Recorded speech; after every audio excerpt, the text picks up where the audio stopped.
Hi hello నమస్తే welcome back to our channel Cine Rangavalli. నిన్న 25కి రిలీజ్ అయిన 3 సినిమాల రివ్యూల గురించి ఈరోజు చెప్పుకుందాము.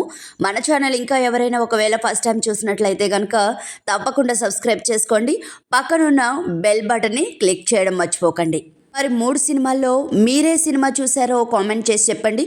ఒకవేళ 3 సినిమాలు చూస్తే ఏ సినిమా నచ్చిందో కూడా కామెంట్ చేసి చెప్పండి. ఏం మాత్రం ఆలస్యం చేయకుండా రివ్యూలోకి వెళ్ళిపోదాం. మొదటి సినిమా వచ్చేసి ఛాంపియన్. ఫుట్బాల్ ఛాంపియన్గా నిలవాలనుకునే హీరో బైరన్పల్లి స్వాతంత్ర్య ఉద్యమంలో ఎలా చిక్కుకున్నాడు, చివరికి ఆ హీరో కళ నెరవేరి ఛాంపియన్ అయ్యాడా లేదా అనేదే మూవీ కథ.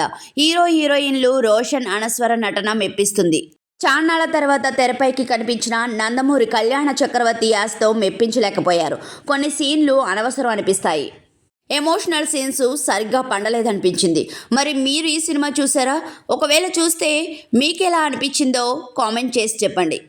ఇంకా రెండో మూవీ రివ్యూలోకి వెళ్ళిపోదాం. ఆ రెండో మూవీ వచ్చేసి శంబాల. ఆకాశం నుంచి శంబాల గ్రామంలో ఉల్కపడిన తర్వాత ఏం జరిగిందనేదే కథ. సైన్స్ మూఢనమ్మకాలను లింక్ చేస్తూ థ్రిల్లింగ్ అంశాలతో డైరెక్టర్ యుగంధర్ కథను నడిపించారు. హీరో ఆది సాయి కుమార్ నటనలో మెప్పించారు. ఇంటర్వెల్ ట్విస్ట్ సెకండ్ హాఫ్పై ఆసక్తిని పెంచుతుంది. శ్రీచరణ్ మ్యూజిక్ మూవీకి ప్లస్ పాయింట్. విఎఫ్ఎక్స్ క్వాలిటీ లోపించింది. ఫస్ట్ హాఫ్ కొంచెం ఎడిటింగ్ చేయాల్సింది. కందే కథనం, రొటీన్ క్లైమాక్స్ మైనస్. ఓవరాల్గా సినిమా మెప్పించింది.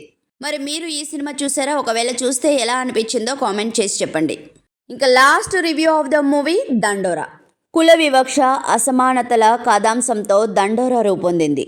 పరువు హత్య బాధితులతో పాటు పాల్పడిన కుటుంబాలు అనుభవించే క్షోభను చూపించారు. కుల వివక్షను కొత్త కోణంలో చూపించడంలో డైరెక్టర్ మురళి విజయం సాధించారు. రైతుగా శివాజీ మరోసారి నటనలో మెప్పించారు. ఇంకా బిందు మాధవి, రవికృష్ణ, నవదీప్ పాత్రలు ఆకట్టుకుంటాయి. కథా పాత్రల మధ్య సంఘర్షణ, బీజిఎం ప్లస్. కొన్ని సన్నివేశాలు, first half romantic track minus ఈ సినిమాలకి. మరి మీరే సినిమా చూసారో ఈ మూడిట్లో మీకేది నచ్చిందో కామెంట్ చేసి చెప్పండి. మరిన్ని సినీ టాక్స్ కోసం లైక్ చేసి సబ్స్క్రైబ్ చేసుకొని పక్కనున్న బెల్ బటన్ని క్లిక్ చేయడం మర్చిపోవద్దు. Thanks for watching.